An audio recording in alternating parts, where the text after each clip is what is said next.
Praise lord అందరికీ. మన జీవితంలో భక్తిహీనులు మన మీద విజయం పొందేటట్లుగా ఉన్నట్టు కనిపిస్తారు, కానీ చివరికి విజయం మనదే. వాళ్ళు మనల్ని హింస పెట్టడానికి దేవుడు అధికారం ఇస్తాడు. వాళ్ళు మనల్ని శోధించడానికి దేవుడు అధికారం ఇస్తాడు.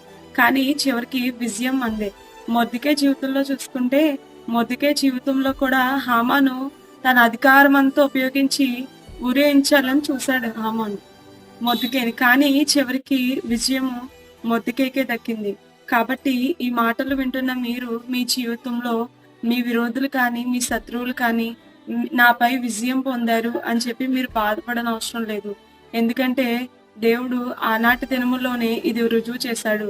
కాబట్టి ఈ మాటలు వింటున్న మీరు, భక్తి మనల్ని బలహీనపరుస్తుంది. ఈ భక్తి మనల్ని ఎప్పటికీ సిగ్గుపరచదు, విజయాన్ని ఇస్తుంది, నిలబడేలా చేస్తుంది.